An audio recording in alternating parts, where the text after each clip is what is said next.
Good evening all.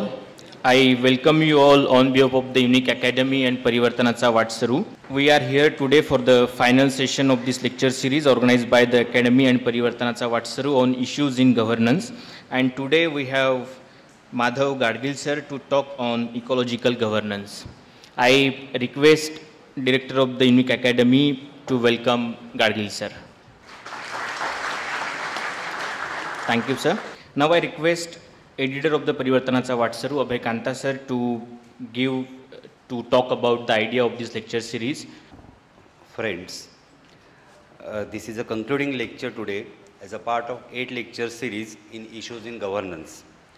I welcome you all on the behalf of Unique Academy, the Unique Foundation and fortnightly Parivartanacha Vatsaru, and thank you all to make it successful so far, not only by your quantitative presence but by your qualitative participation through questions and comments. I am pretty sure that every speaker has left this hall both satisfied due to your response and unsatisfied as well because he or she could not attend to all your questions and comments. Meanwhile, you have seen us, myself, Tukaram Jadhav and Vijay Kunjir, sitting day after day saying almost nothing in the last week and facilitating a smooth dialogue between the honorable speaker and you. ते मूर्त्या बसलेल्या असतात ना. My colleague Tukaram Jadhav made a welcome address in the opening lecture and I am here to make a similar address in the last lecture of this series. Taking a brief overview of the series so far would not be out of place. Professor Sandeep Shastri, Vice Chancellor of Jain University, Bengaluru, Maharashtra State's Chief Information Commissioner Sri Ratnakar Gaikwad, Professor Amita Singh of Center for the Study of Law and Governance, JNU Delhi, Managing Director of Center of Police Research and former Director General of Police Maharashtra, Sri A.V. Krishnan, based in Pune, Professor Sanjeev Chandorkar of School of Habitat Studies, TISS Mumbai, ex-Central Secretary as well as ex-Chief Secretary Government of Delhi and Policy Analyst Ms. Shailaja Chandra, and Senior Journalist, Political Commentator and author of monumental work entitled Gas Wars, Crony Capitalism and the Ambanis, Sri Paranjoy Guha Thakurta. These were the 7 distinguished speakers who have spoken so far in the series, and today eminent environmentalist Sri Madhav Gadgil is to speak on ecological governance. He was the chairman of the Western Ghats Ecology Expert Panel. This one responsibility of his should make him the best possible speaker to speak on ecological governance, though he also has a distinguished career as a faculty in ecological sciences for the span of more than 3 decades. Author of 6 epitomes on ecology, Bharat will be introducing him. In short, shouldering onerous task of ecological governance, both as academician and shouldering many administrative responsibilities. There is an unbroken link in the lecture so far and lecture today, theme of lecture today. I can put it in one statement. If today's theme is ecological governance, for the last 7 days, we were discussing ecology of governance, both in its shallow and deep varieties, so to say. We have been practicing and we have seen practicing and retired administrators talking about governance, some called it good governance, as if being the sole rational legal goal to be achieved through concrete policies and programs with mixed results, they said. Some other questioned the very rationale of governance as it has its origin in verb to govern, an exercise which by definition is undemocratic, and hence they profess for constant need of going for democratic governance. Professor Shastri went even further and called for democratizing democracy. Number of speakers presented historical review of idea of governance. There were mainly 2 starting points. For some, it began with Kautilya, and for others, like Professor Shastri and Sanjeev Chandorkar, and as you might remember, Tukaram Jadhav also made that point, it was a product of post-Soviet world and World Bank and IMF era. I am not here to be in a judge seat to decide about right or wrongness of these positions. You are the better judges, and more than that, governance is a reality that we all have to live with and work our ways through it by number of ingenious means. Ingenuity is important in this age of banning this and that every other day. Governance, especially when present establishment is putting the governmental machinery in this sole pursuit of sanitization of society, it becomes a key arena of contestation and confrontation. Let me make a few concluding announcements which are in a way takeaways of this lecture series for us. We have decided to publish the speeches made in this lecture series both in English as well as in Marathi. Translate Paranjay Guha Thakurta's book Gas Wars, and last but not the least, to organize second part of lecture series on the issues of governance soon. Thank you. Over to Bharat. Thank you, sir. I would like to formally introduce Madhav Gadgir sir. Madhav Gadgir sir was born in the Pune city, where he developed an interest in plants, birds, insects and trekking from an early age. He held the Maharashtra State Junior and Pune University high jump records, and his outdoor interest further fostered his love of ecological fieldwork, which has been his lifelong passion. He studied zoology at universities of Pune and Mumbai before becoming the first biology student at Harvard University to receive a PhD degree for a thesis based on mathematical modeling. This won him an IBM Fellowship of Harvard Computing Center and became a citation classic. His scientific interests focus on ecology and evolution biology, conservation biology, human ecology, natural resources management, and ecological history. His publications include 225 scientific papers and 9 books. He has been a lecturer on biology at Harvard, a distinguished Indo-American lecturer at UC Berkeley, and a visiting professor at Stanford. From 1973 to 2004, he was on the faculty of Indian Institute of Science, where he established the Center for Ecological Sciences. He currently serves as D.D. Kosambi Visiting Research Professor at Goa University. He has been engaged in many innovative experiments of involving high school and college teachers and students in inventorying and monitoring biodiversity. He has been active in policy research and advocacy and was involved in planning the establishment of the Ministry of Environment by Government of India in 1981, in formulation of Biological Diversity Act and Forest Rights Act, and in decisions relating the projects like the Silent Valley Hydroelectric Project. He served on the Science Advisory Council to Prime Minister of India from 1986 to 90 and National Advisory Council from 2010 to 12. He chaired the Science and Technology Advisory Panel of Global Environment Facility from 1998 to 2002 and the Western Ghats Ecology Expert Panel 2010 and 11. Madhav Gadgir has been elected to all the science academies of India, the Third World Academies of Sciences and US National Academy of Science. He is an honorary member of the British and American Ecological Societies and the Association for Tropical Biology and Conservation.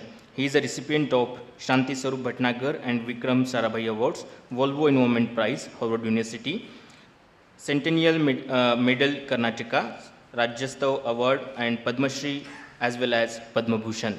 Now I request Gadgir sir to express his views on ecological governance. Friends, I am delighted at this opportunity to share my ideas and perhaps, as has been said, followed by a question-answer session. I would be very happy to engage in a dialogue with you at the end of this talk. The theme is ecological governance, and India has long and very worthy traditions of ecological governance. These come from perhaps an important aspect of our worldview, the Indian and perhaps the older and Eastern society's worldview of human beings being a part of the natural world. We say Vasudhaiva Kutumbakam. The anthropologists now use the term community of beings, that many cultures, including the Indian culture, viewed humans as a part of community of beings, and the beings not only included the other plants, animals, trees, but also rivers and mountains and so on.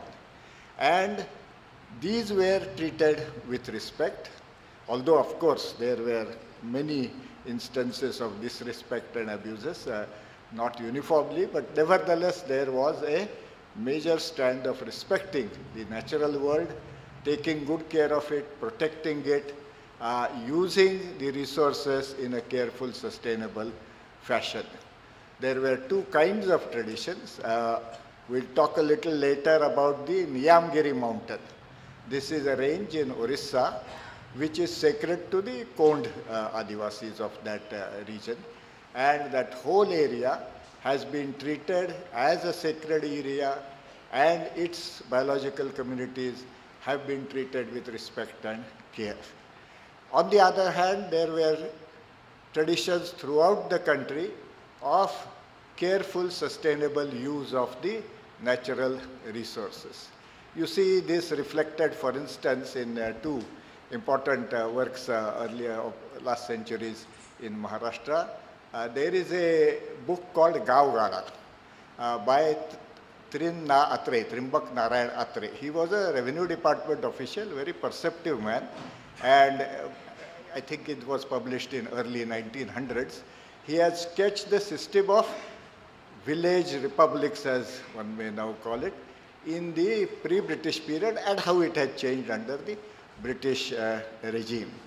And he talks of the fact that attached to all the villages were forest areas and, of course, gairans, grazing areas, and the community took very good care of these areas.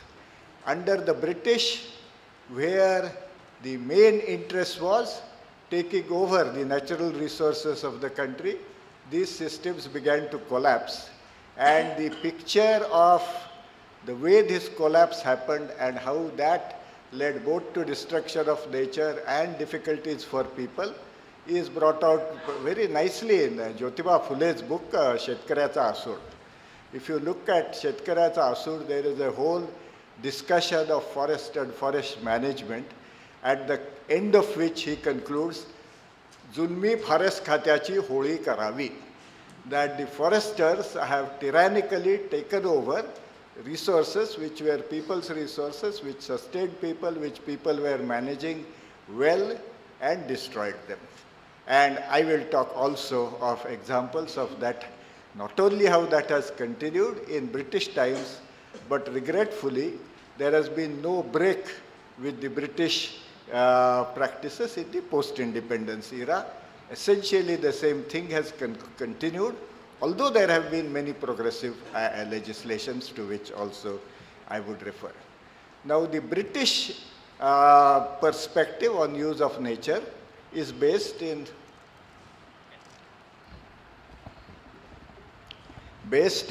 a view that has been called, again, as I said, in anthropological and other literature, to contrast with the view of community of beings as dominion over nature, that humans have every right to dominate and destroy, if they wish, nature to serve their own purpose.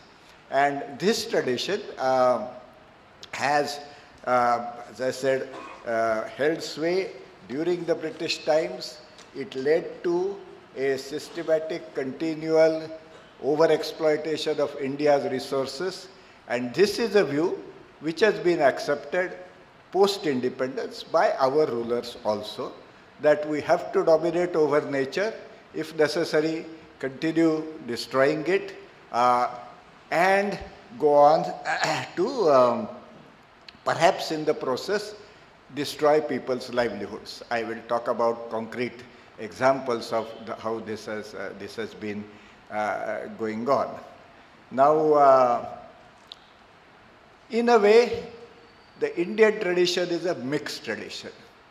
Perhaps a tradition which respected not only nature, but human society. That is perhaps a major thread in the strand in the Buddhist tradition, which is of course part of Indian tradition, but in a way, India for a while accepted and then rejected the Buddhist tradition. I would like to contend that what we see today in the sphere of ecological governance is both disrespect for nature and disrespect for people. This is in practice. In principle, of course, we accept respect for nature and respect for people. We have a democratic system, and in many ways the democracy is effective, which is why we have laws empowering people. And since people's interests ultimately lie in a healthy natural surrounding, we have laws for protecting nature. But on ground, both the laws to protect nature and to empower people in democratic fashion are flouted, and I will give concrete examples of this. But just before going on, and I want to conclude with some very interesting examples of Buddhist tradition in modern age, I want to read a quotation from Dalai Lama. Yes. So Dalai Lama in a lecture in Delhi has said, "Since I deeply believe that basically human beings are of a gentle nature, so I think the human attitude towards our environment should be gentle. Not only should we keep our relationship with our other fellow human beings very gentle and non-violent, but it also very important to extend that kind of attitude to the natural environment." And as I said, in principle perhaps we do accept it, but in practice we completely violate it. Let me begin with some, well, in practice what do we do? Having accepted that protection of the environment is important, we end up using the regulatory powers that are given to the authorities to protect the environments merely to harass and extort from the people. One very good example, it was mentioned that I was involved with this Western Ghat Ecology Expert Panel. And the Western Ghat Ecology Expert Panel's terms of reference were to suggest which areas of Western Ghats should be considered ecologically sensitive and how they should be managed. So we began with a review of earlier assignment of ecological sensitivity to various areas. And one of the earliest is the Mahabaleshwar Pachgani region of Maharashtra. Around 1999, I think, the Mahabaleshwar Pachgani region of Maharashtra was declared an ecologically sensitive area. So what has been happening there? I had a lot of, fortunately in a sense for me, grassroots level contact from that region. My mother's family comes from Satara, and we know a lot of people in that region, including farmers.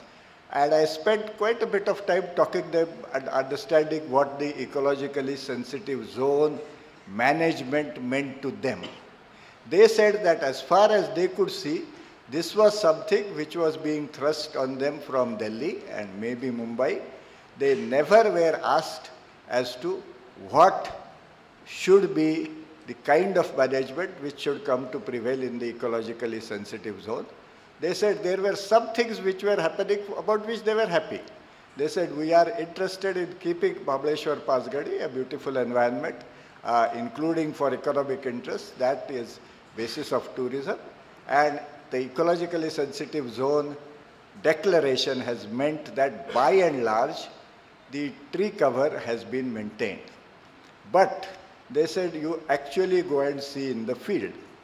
Well, what one saw actually in the field was that in all the small land holdings and the farmers' farms, the tree cover was maintained. But there were, right in the heart of Mahabaleshwar, major hotel projects going on where they put up 25-foot big sheets, GI sheets all around the property, and inside the development was going on. With a friend, my influential friend of mine, I managed to gain entrance inside, and they were cutting trees right and left. They said, and people said that's what they see. It is not easily evident because of all this big barrier they have erected, but many hotel projects are going on, which are with impunity collecting trees, felling trees, whereas a farmer, if he wants maybe for his own agricultural implements to cut a small babul tree, that he is prevented from. The other thing they said was digging wells. They said the ecologically sensitive zone regulation says no more wells. They said, well, no more wells has only one meaning, that now you must give a bribe of minimum 20,000 rupees before you dig a well, then you can dig a well. And they did not say this orally. I said, look, I am leading an official committee. Would you be willing to put this down in writing? And yes, they gave me in writing letters saying that we have been forced to pay bribes of 20,000 rupees to dig a well all over. Whereas again, with the hotels, there are even bore wells being dug, and all this tree felling is going on. Maybe they are not harassed and extorted bribes. They have other ways of bribing whoever needs to be bribed. But while we are being controlled, there is all sorts of destruction going on in an unregulated fashion. And this, as I said, is broadly the way I have seen, and we have, one of the reasons why people that be in power are so unhappy with our report is we have stated many of these things in black and white. No government committee was supposed to do that. We have said that basically how the Western Ghats administrative machinery is working, it is doing two things. It is collecting bribes from the rich and wealthy to allow them to flout all laws, including democratic rights of people. And it is harassing the smaller, weaker sections of the society and collecting bribes from them, again, to harass and make. So there is big bribes, I guess, collected from the money bags, and small bribes being extorted from the poorer people. As a result, no genuine ecological governance is in place. And as I said, our report gave a whole series of very specific, concrete examples of this, including what I mentioned just now about Mahabaleshwar Pasgani. Let me mention another case study, which I have been interested in. I spent 35 years in Karnataka. And the region bordering Maharashtra and Karnataka and Goa actually, the Karwar district, or now in Karnataka it is called Uttar Kannada district. That is where I did a lot of ecological fieldwork. I was particularly interested in one village in Uttar Kannada. It is next to the township of Kumta, which, as most small towns in India are now growing very rapidly. And this is a region which originally, it has very good rainfall and was a verdant region. This whole Karwar district was famous for its forests and greenery. But now around Kumta, the greenery is disappearing, except there is a village called Halakar, where in the Halakar village, you still have a very good patch, very substantial patch of hundreds of hectares of forest. And that is the village forest. As I said, both Atre's Gavgada and Jyotiba Phule's Shetkaras Asud talks about these kind of traditions. Halakar is a village where the traditional village forest has been protected to this day. It has an interesting history. When the forest department under the British, it began to take over and put to British needs all the forests of India, wherever they had access. Then in this district also, Halakar and these areas, they gradually began to claim all forest areas as reserve forest and deny villagers access to it, by and large cut them down, replace them with teak plantations, which largely failed in that high rainfall region. Anyway, I won't go into that forest history. But then people began to agitate. And in 1927, as a result of very strong pressure from the people, the government appointed a committee under a deputy collector of the district, a Britisher called Collins, to look into forest grievances in Uttar Kannada district. That Collins's report mentioned that there are at least 3 villages which are a model of how forests should be managed. These 3 villages were Halkar, Chitragi and Murur Kallabbe, and the report, this 1927 report says that these have since decades, they are not sure, but these are traditions.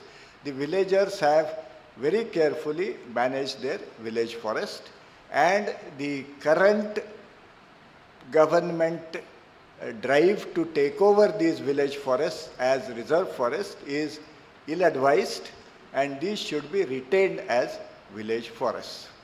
As a result of Collins's report, these were 3 areas, the Murur Kallabbe, Chitragi and Halkar, they were constituted as village forests. The old Forest Act under the British is, I think, an 1865 Act. At that time, very interestingly, the Inspector General of Forests was a German. His name was Dietrich Brandis.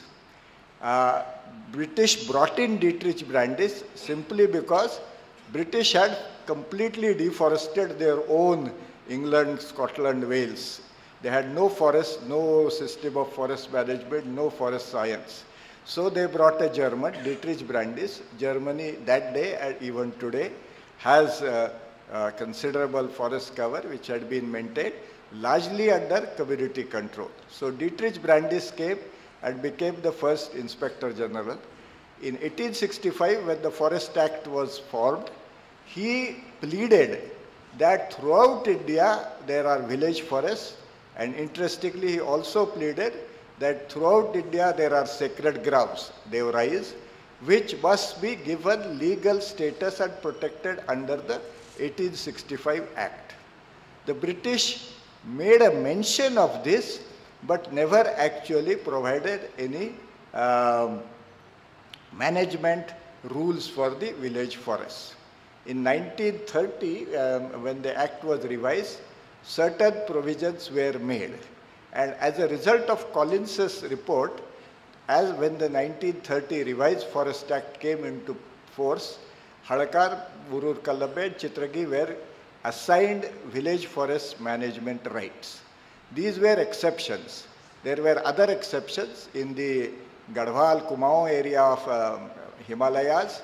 There were Ban Panchayat forests, but in the Western Ghats areas, these really were the only 3 isolated examples where legally the forests were under village communities' control. Now, these continued to be managed very well until 1957. In 1957, you might recall, there was linguistic reorganization of the states. First, of course, we had this great Mahadvibhashik formed in Maharashtra and Gujarat, but Karnataka became a separate state. So, what was earlier called Karwar district, now called Uttar Kannada district, which was part of Bombay Presidency, became part of the new state of Karnataka. The first act of the Forest Department of Karnataka was to declare that Bombay Presidency, maybe they were allowing village forest management. Now we have a new state, new regime. We de-recognize village forests. Tomorrow we are going to liquidate the village forest management committees of these villages and take over these forests. There were interesting responses. The villagers of Chitragi, on hearing of this declaration, took less than 15 days to clear fell that forest and sell the timber at whatever cheap rate they could sell, so that they were going to lose all control over it. Let's forget it.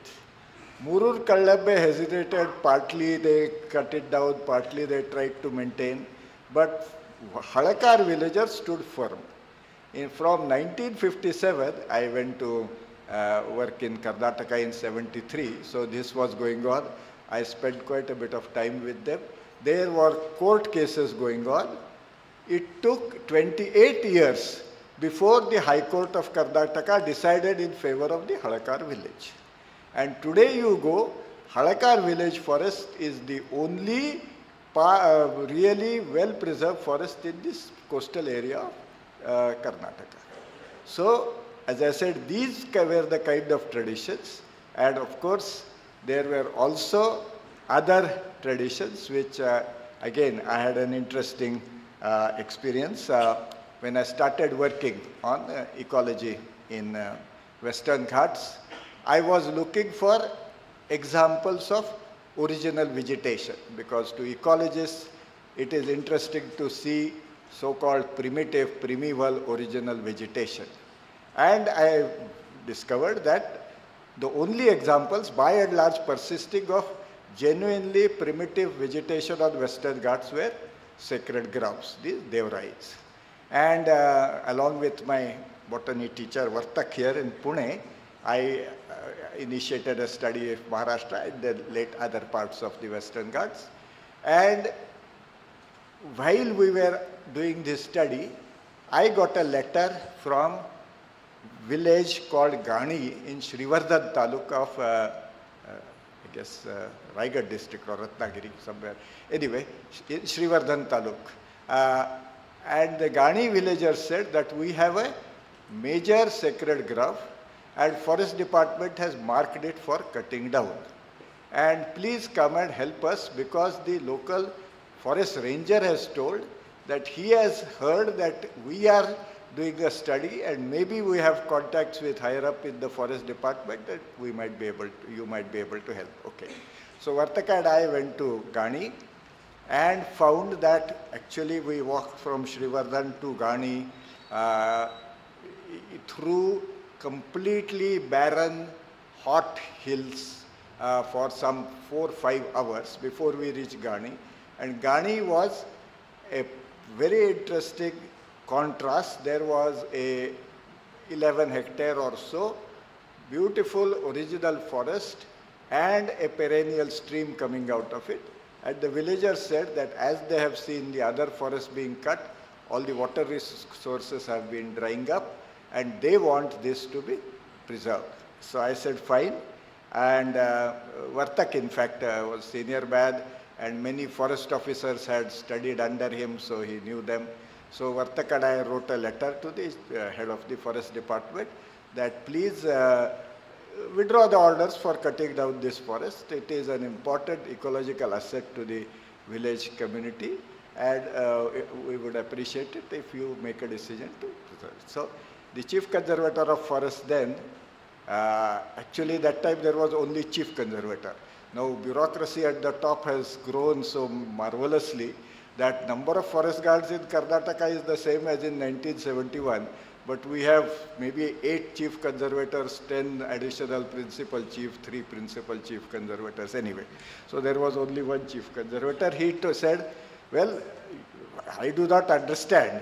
These sacred groves are stands of over mature timber, and all we need to do is to cut it down.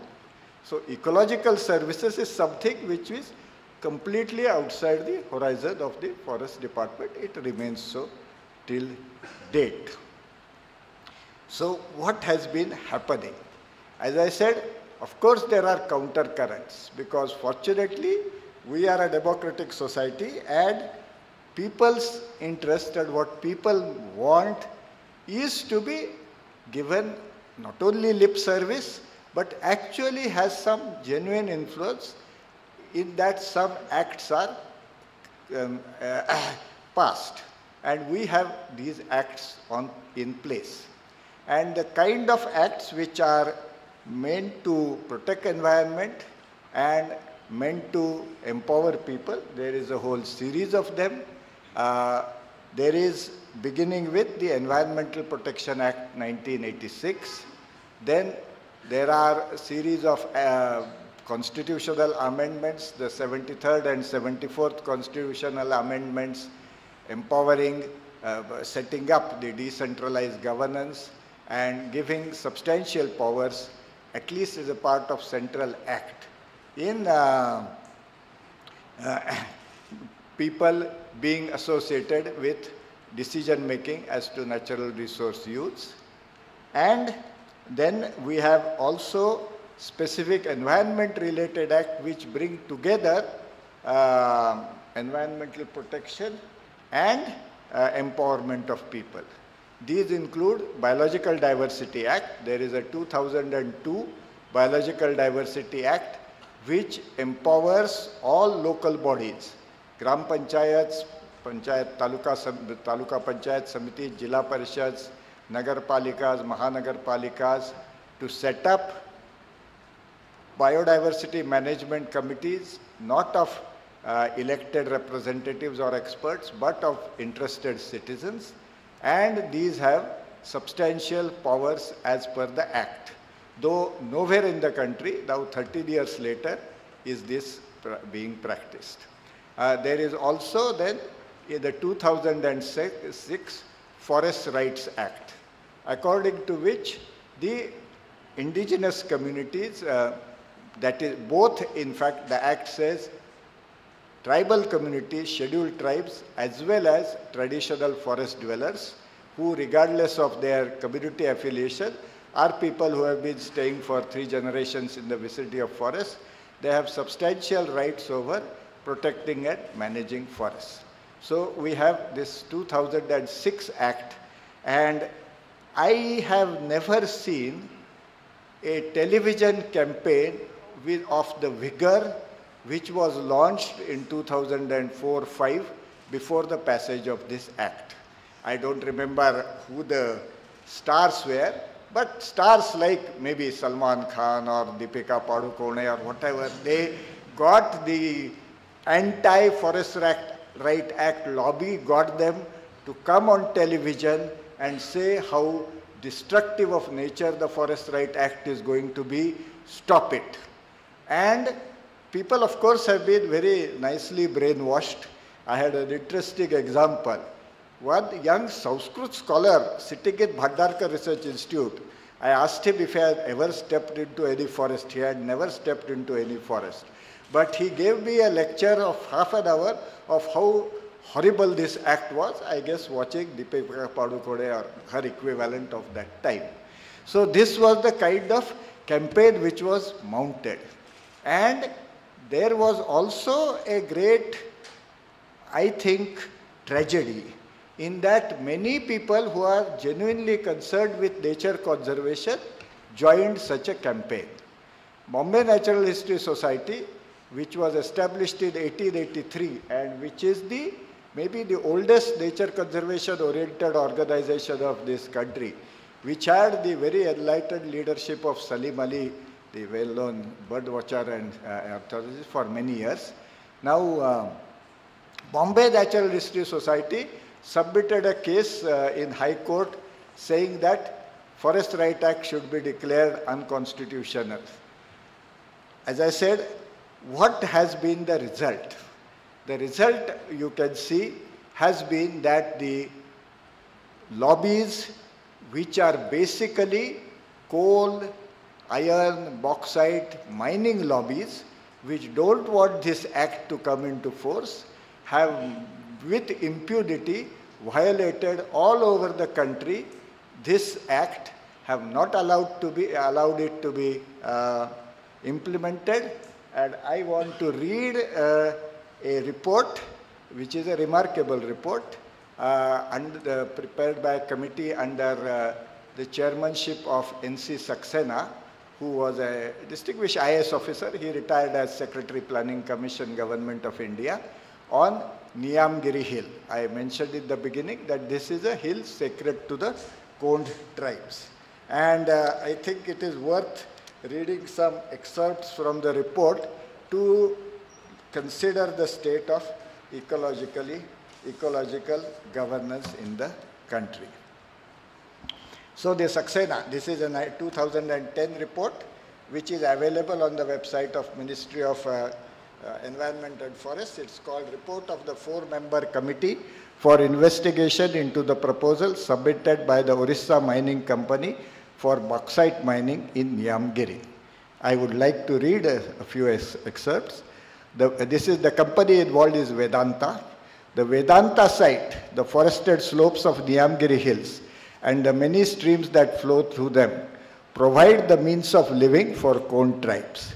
Niyamgiri Massif is important for its rich biodiversity. It also plays a critical role of linking a whole series of forested wildlife sanctuaries. Konds regard the Niyamgiri hills as sacred and believe that their survival depends on the integrity of the ecosystem. Mining operations of the intensity proposed in this project, spread over more than 7 square kilometers, would adversely disturb the important wildlife habitat and inflict severe ecological damage. Several perennial springs flow from below the top plateau, and the Vedanta site is one of the main sources of Vanshadhara river, which would make mining on this plateau a hydrological disaster. It goes on, another excerpt from the same report. These Kond villages have been vested with recognizable community and habitat rights by the Government of India under Section 4.1 of the Forest Rights Act, and the procedure laid down in Section 6 of the Forest Rights Act must be followed by the authorities. Rights should have been formalized as soon as the Act came into being in January 2008. It quotes the preamble to the Forest Rights Act, which says forest dwellers are integral to the very survival and sustainability of the forest ecosystem. Therefore, in law, forests now include the forest dwellers and are not limited to trees and wildlife. Section 5 of the Forest Rights Act has authorized the Grama Sabhas to ensure that their habitat is preserved from any form of destructive practices affecting their cultural and natural heritage.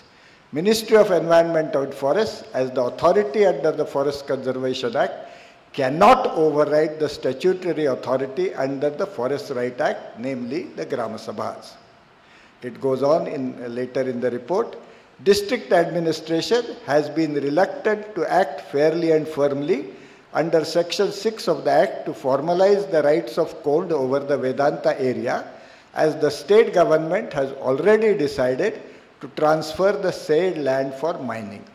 Hence, it was not keen to recognize community and habitat rights of the primitive tribal groups over the Vedanta area. This is in spite of the undisputed fact that, as dictated by the FRA, government authorities have no discretionary rights to ignore these rights. Not only is the transfer of community resources for mining without seeking the informed formal consent of the Gram Sabhas unfair, it is also illegal after the enactment of the Forest Rights Act. Further on, it goes on to say, Orissa government is not likely to implement the Forest Rights Act in a fair and impartial manner as far as the Vedanta area is concerned. It has gone to the extent of forwarding false certificates and may do so again. The Vedanta company has consistently violated the Orissa Forest Act, the Forest Conservation Act, the Environmental Forest Protection Act, and the Forest Active Rights Act in active collusions with the state government officials. So these are, as I said, exact quotations from a very responsible committee chaired by a very respected former IAS officer. This is the way, as I said, ecological governance is going on in the country, violating both the laws we have ourselves passed and the democratic rights of the people which we have ourselves constitutionally granted. There are, as I said, there are legion of such examples, and we have quoted many of these in our Western Ghat Ecology Expert Panel report, which was, of course, our great crime. So, in any case, you are most welcome to look at them. Let me go on by now addressing one very serious charge against those who are interested and talk about environmental protection. That those who are interested in environmental protection are anti-development. There are many politicians, especially from Ratnagiri district of Maharashtra, have said that they are also anti-people. that Madhav Gadgil is against the welfare of the people of Konkan and so on. Anyway, I won't go into those details. What they do to make sure that people do not have any possibility of understanding what is actually in our report is to make sure that I cannot go and speak, address public meetings in Konkan. I had a first time in my life at the age of 71, I had this experience. There was a meeting in Kolhapur about explaining what was the actual content of our Western Ghat Ecology Expert Panel report. Because the government of Maharashtra, in all its wisdom and all its mischief, had uploaded on the Maharashtra government's official website a so-called summary, Marathi summary of our report, which was a complete distortion of our report. So people were fed this distortion. You can again check. You can see the original English report. You can go. I suppose the Maharashtra government's summary is still available. Although the way the Maharashtra government website operates, very often you can never open it, but anyway. So I had this opportunity in Kolhapur to explain to people what was actually in the report. And I am amazed, of course, at this audience, but that there is this Keshavrao Bhosle, I guess, Natyagruha in Kolhapur, which has a huge capacity. It was full, and there was lively interest. And I explained what was in the report, and I think people understood. Now, 3 days later, I was to give a talk in a college in Ratnagiri, same kind of thing. And next day after the Kolhapur meeting, the college management phoned me. The voice was kind of full of fear. They said, "We are being threatened, please don't come to our college." I said, "All right." So as I said, in this democratic modern India, I was asked officially by the government of India and officially accepted government of Maharashtra to submit a report to explain what is in the report. Gundas threatened that you cannot allow this fellow to come and explain to the public what is in the report. So this is, as I said, another manifestation of the state of ecological and other kinds of governance in the country. But coming back, as I said, when I get an opportunity, I am in a position to talk about this important issue, whether environmentalists are all anti-development, in what fashion. I think it would be best to explain it with an actual personal experience from Goa. I have been associated with Goa. Firstly, Goa government had appointed me on their Golden Jubilee Development Council. Goa celebrated its Golden Jubilee of Independence 2 years ago. And with that, and then I now have a position at a visiting position at Goa University. So I have been spending a lot of time. In connection with that, I visited a village called Kauri in Kepe Taluka of Goa. It's a beautiful area. There is a famous waterfall in Kauri. The waterfall, it's not a big waterfall, maybe 12, 13 foot high, but perennial, beautiful stream. And from all over Goa, people come to the Kauri waterfall to enjoy a bath under the waterfall, which I also enjoyed. But the Kauri people said that this waterfall is likely now to vanish because there is a mine on the plateau. The plateau has an interesting name. The plateau is, that whole area is called Devpan Dongar. And Devpan in Konkani means Devrai. So it is in fact a huge sacred forest of the Kauri villagers, once covered and now still covers part of that hill from which that stream comes. And as I was telling you with the Gani village, it is the water which people are especially concerned with. Now the Kauri people said that, look, there is this mine. They have submitted an environmental impact assessment statement and got environmental clearance. Now, fortunately, as a member of Goa government's Golden Jubilee Development Council, I had official access to these kinds of documents. So I got the environmental impact assessment submitted by this mine, looked at it. It said that there are no water courses on the plateau where the mining operation is going on, and then there was an environmental clearance which was given by the government, which also I had access to. The clearance said that if mining is undertaken, then on both sides of the water course, wherever there are water courses, 50 meters of original vegetation must be maintained. Then I made a request to the mine managers that please, I want to go and see the mine site and verify this environmental impact assessment reports, its veracity, what is happening. They were very emphatic. They had tremendous concern for my health and legs and said that old man like you cannot possibly climb this hill. I said, look, every evening I go up the Vetal hill at a minimum. I will certainly be able to climb this hill, and I climbed the hill. There was the mine, and there were two major streams originating whose existence the environmental impact assessment report denied.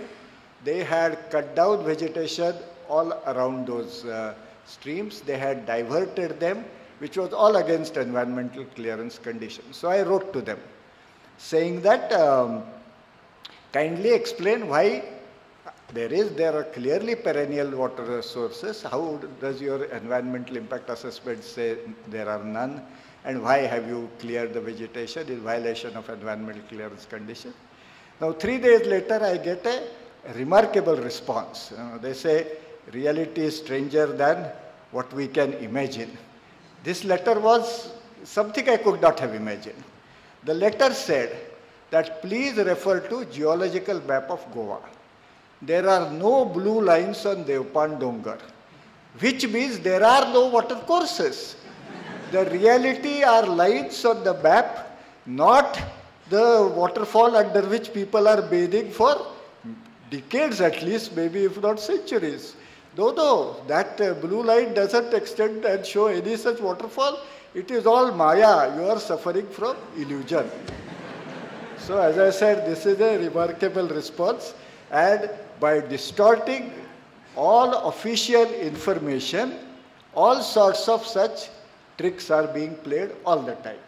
I managed to persuade the Goa government to allow me to look at all the environmental impact assessments and clearances, and I have published a detailed study based on that, which of course the government of Goa has promptly suppressed, just like the government of India suppressed our Western Ghat Ecology Expert Panel report. Nobody has gone under RTI to get this out, but I have made it available to anybody who wants. So you can see, and you can see that all these environmental impact assessment reports uniformly give a whole lot of false information deliberately, in any case. And regretfully, I sometimes feel ashamed to say that I am a scientist, because many scientists are taking fact fees from these mines to write these false reports. The latest is a airport at Mopa. This is in Pedne Taluka of Goa, and incidentally my ancestral village is in Pedne Taluka of Goa, so I am very interested, so I know that area. It is a beautiful forested area. The report says, environmental impact assessment report says, there are only 5 mammal species here. What are those 5 mammal species? One is the dog, domestic cat. Then the wild ones admitted are large black rat, whatever that means, and the small squirrel. Now this area has nice population. You know shekru, this is this big giant squirrel, which is Maharashtra's animal, state animal. It's full of shekru. Shekru is not mentioned, only the small squirrel. Now this area is full of gaur, gave, and a whole lot of other animals, including certainly bipte, panthers, possibly tigers also, dhanewag. Now in Goa, another controversy has been going on about presence of tigers in Goa. Now the tiger walas who went to court against the Forest Rights Act, for them tribal rights are not important, but the tiger is very important. So if there is tiger, then mining cannot be. So Goa government has systematically eliminated all tigers from Goa. There has been a big controversy. Unfortunately, as I said, I am sometimes ashamed to say I am a scientist, because no scientist in Goa came forward to give clear statement that yes, there is evidence for tigers. I mean, there are good zoologists in Goa. They are in the college faculty, they are in the university faculty. I talk to them, they say, Baba, I am scared. I cannot say anything which will make government unhappy. So as Mardekar says, अशी सर्वांची भेकड वृत्ती दिसते त्यांच्या जगड्यामधूनही. So unfortunately, my academic colleagues either take fees and give false reports, or if there are no false reports given, then exhibit this भेकड वृत्ती. Anyway, what then happened with Kaure village, which I want to conclude by saying that environmentalists are not anti-development, and what has happened where Forest Right Act has been implemented in number of villages in Gadchiroli and Chandrapur are two case studies which talks about how you can protect nature, but you must also respect democracy, respect people's right. Both these together can lead to very positive action. Firstly, what has actually been possible positively in Chandrapur, Gadchiroli, one particular village I will take as an example, Pasgaon. This Pasgaon village has been given 1,000 hectares of community forest rights. So the forest remains under government control, but now they can manage and take advantage of non-timber forest produce. They cannot cut down any trees. And as I said, these are the kind of assignment of rights against which Bombay Natural History Society and other nature lovers went to court, saying that tribals will destroy the forest. What you see in Pasgaon, very interestingly, as soon as they got these rights, they said now we must develop proper management rules. So all household in Pasgaon, their Gram Sabha said that it is your duty to come up with 5 rules. Doesn't matter what they are about forest management. Each household must submit 5 rules. We will pool them together. We will remove the duplicates. Then we will have a Gram Sabha meeting for as long as it takes to discuss those rules and formulate our forest management rules. So they got some 500, there are about 100 households, 500 odd rules submitted by people. They looked at, there were a lot of duplications, there were 170 finally, which they discussed 2 days and unanimously have adopted. And 2 things have happened. In Pasgaon, out of these 100 hectares, they have deliberately chosen an area of 3 hectares, which is at the crestline of their hill of Pasgaon, which is this place from which all the streams are originating, and declared this as a newly constituted, so to say, sacred grove, Pengeda in Gundi.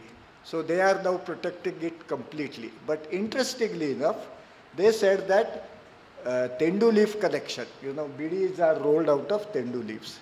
So tendu leaf collection is very destructive of forest. People were making good income as wage laborers collecting these tendu leaves. But they said, no, this is not good. We will stop 2 things actually, both smoking bidis in the village and collecting tendu leaves, which they have enforced. And it has had a very interesting fallout, positive fallout, which they had imagined, but actual verification has been really encouraging. Tendu also produces tembra. These are fruit like chikkus, very tasty. Actually, the way better than chikkus I find them. And they have a good market. When the tendu leaves are harvested, the trees are not allowed to fruit properly. So you hardly get any tembras. Now that this is the third year, in Pasgaon there is no leaf harvest, no fires set to help in tendu leaf harvest, and the yield of tembra, this fruit, has gone up 10-folds. And now they are probably going to get this coming season, when they will market the tembras, more money out of selling fruit than they were getting by collecting tendu leaves. So how environmental protection, wise economic logic and democratic procedures can all lead to better management is a clear example. Just next to Pasgaon, where Forest Right Act has been flouted, where rights have been given to coal mines, and you know the way the coal mines went. Now there is some new auctions, but earlier that coal mine was given to a underwear manufacturer of Chandrapur, who had nothing to do with mining. He got that mining lease at some cheap rate. I think he sold it for huge profits, and all this was shared amongst whoever dealt with that coal scam. So, not allowing Forest Right Act to be implemented, as the misguided nature conservationists sitting in Mumbai have been doing, has in fact led to destruction of nature. Allowing it to be implemented has led to very positive developments. Finally, coming back to Kaure village, I have 5 minutes left according to the organizers. Kaure village, the mine, not only because of my report, but much more importantly because of a report of an official commission headed by Justice Shah on illegalities in mining in the country. Justice Shah Commission submitted a report which said that in Goa there has been incredible amount of irregularities in mining, and it has led to no less than 35,000 crore rupees of worth of illegal mining. And as a result, mining in Goa is currently suspended. So, including of course this Kaure village's Devpandongar mine.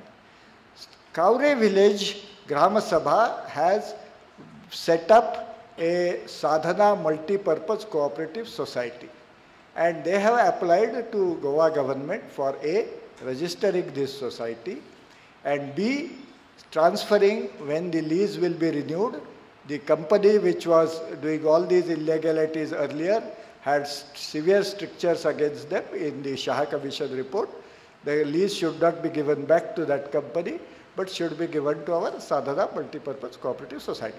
They are they are Adivasis, but many of them are very enlightened, and in Goa there is very high level of education. Many of them are educated, and these young people are very good friends of mine. I have spent subsequently a lot of time.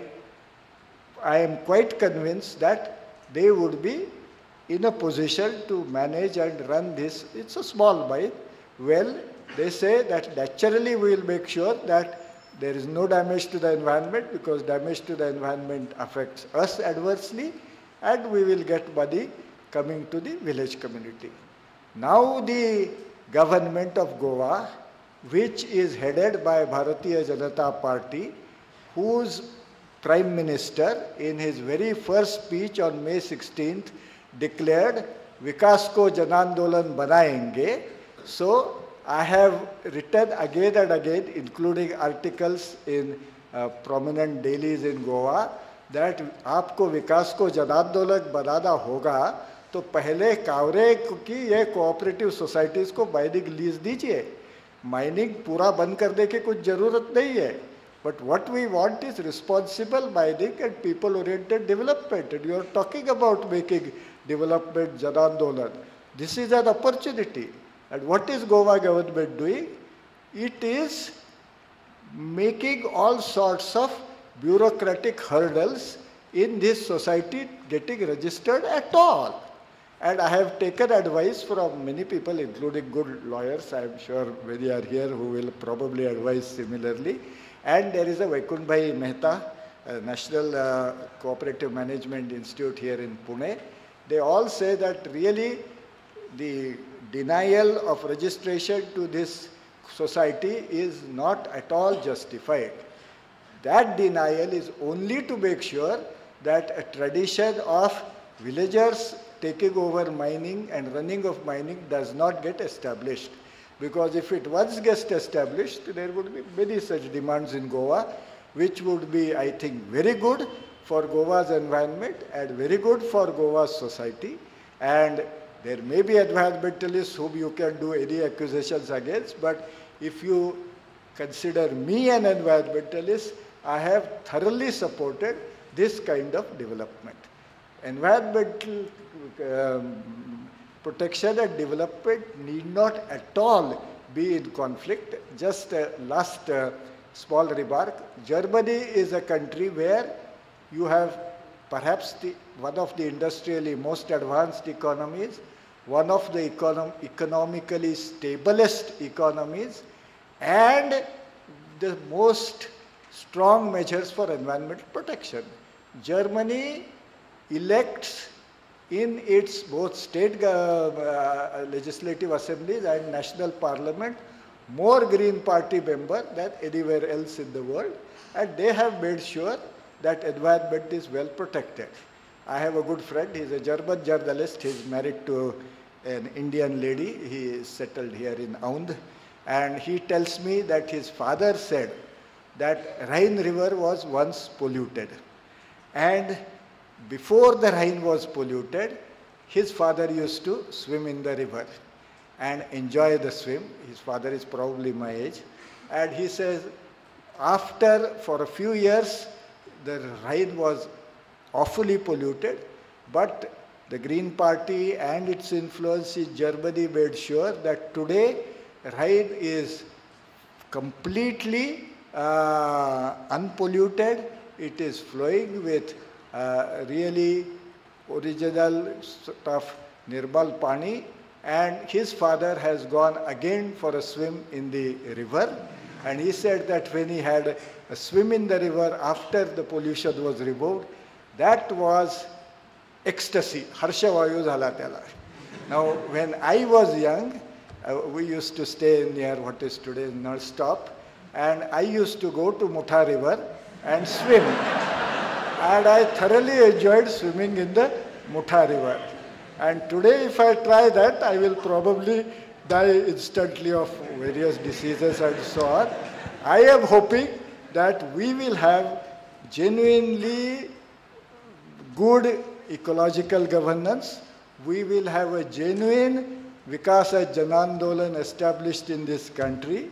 And maybe before I die, I can swim in unpolluted Mutha. Thank you very much. Thank you, Dr. Gadgil. Pleasure to have you here. Pleasure to have you speak on a whole range of issues which concern practically all of us. And having put them in such a remarkable manner, weaving the personal with the political, weaving the larger social into it. So as usual, we would throw this session open for question answers from the floor. The one small request which I have been making for every evening, all questions pertinent to whatever has been raised and all questions as precise as is possible so that we can accommodate as many questions as is possible. No lengthy prefaces, please. Thank you. Next. 60% area which is very sensitive, ecological sensitive. And the next panel, which was Kasturi Ranjan panel, it recommended only 37% area which is ecological sensitive. And that data which they have given in the recommendation is based on, I think, satellite recommendation. So what do you think that, how much its relevance is there? Because as you told that you are going into the local communities and speaking to those people, that is, you have worked on the grassroots levels, and the information you got from the grassroots and what the Kasturi Ranjan panel got from the satellite data, I think that makes a whole difference.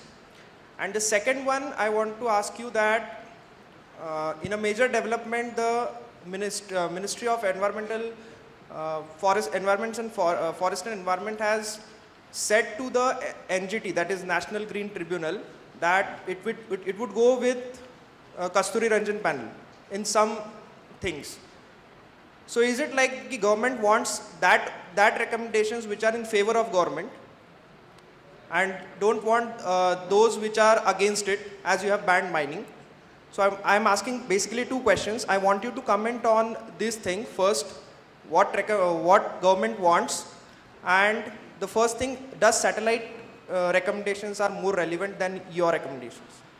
Okay, now there is a whole lot of background. The ecologically sensitive areas were declared.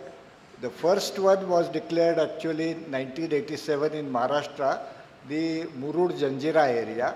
Not much was done. Whole Dahanu Taluka was declared ecologically sensitive, and there is certain management there. Then Mahabaleshwar, Pasgani and Matheran. In 2000, the government of India set up a panel under Sen's chairmanship to decide on the criteria for deciding what should be declared ecologically sensitive zones, because all these were done prior to 2000 without any specific criteria. The Sen committee report has given 17 criteria, and government accepted this 2000 report. So if they have accepted, then using those 17 criteria, we should declare ecologically sensitive areas. When our panel started functioning, we naturally first looked at these 17 criteria. It is not that we did not look at satellite imagery. We also looked at satellite imagery along with all other information from the ground level, and we concluded it was very clear that if you use Sen committee criteria, all of Western Ghats has to be considered ecologically sensitive. But Sen committee had said nothing about management. We said management issues are important, and you cannot have the same management sab gode 12% all over Western Ghats. You must be careful and decide on the more specific management. Now, how much should be considered very sensitive, how much moderately sensitive, how much lower sensitivity? There is also a government of India's accepted policy which says that 60% of the area in hilly areas should be maintained under natural ecosystems, natural forests. Now, Western Ghats is very much a mountainous area. So, the government of India's another accepted policy says that 60% should be maintained under natural communities, which means that, in a sense, that much should be considered ecologically highly sensitive. This we took into account. We looked at other also information, a whole lot of other information, and we made those recommendations. But most importantly, we said that the details cannot be decided in this fashion, that you must take all these recommendations to all the Gram Sabhas of Western Ghats, get their full feedback, and then make decisions. Now, people said when we were I said that this is what we should do, but Gram Sabhas will never ask for ecological protection. I said, you are saying that, and most of you are saying that sitting in Mumbai or Pune. I have spent 40 years or more with people in Western Ghats. They will ask for ecological protection. So I asked many places, but in particular in Sindhudurg district, because I had some very good contacts at the grassroots level, Gram Sabhas, what they would like. So 25 Gram Sabhas became active. They took the lead, and they submitted to us their natural resource management plans. They all resolved that their whole village area should be made ecologically sensitive, but the ecological sensitivity related management should have certain components. As I said, those 25 Gram Sabhas have given those components. Our report says that local communities should, in this fashion, be asked to add, then finally, in a bottom-up way, the final decision should be made. So this is our committee's report. This was, of course, not to the liking. So a Kasturi Rangan committee was set up. Kasturi Rangan is a very old friend of mine, so I was rather surprised. The committee went ahead. They never had a dialogue with us. Now they are asked to review our recommendations. Should they not talk to us? No, they never had a dialogue with us. When their recommendations were finalized, then Kasturi Rangan felt this is going too far. So he asked me for personally to meet him over dinner, but that had no meaning. Their recommendations had been finalized. And again, I am further surprised at two things. Firstly, that they did based on their so-called remote sensing satellite imagery recommendations. This is not simply true, because if you look at satellite imagery, then in Ratnagiri and Sindhudurg district, there are very large areas which are under forest cover. This is basically private forest. In fact, in Ratnagiri district, I have again done field work. The official statistics says 3% forest cover. Actually, it is something like 48%. Now, the so-called satellite-based report of Kasturi Rangan denies this private forest existence. So, it is not even scientific. And then he makes, which I think maybe slipped his attention, but somebody wrote in his report that local communities can have no stake in economic decision making, which flouts our constitution. So it is a unconstitutional, unscientific report. I did not say any more.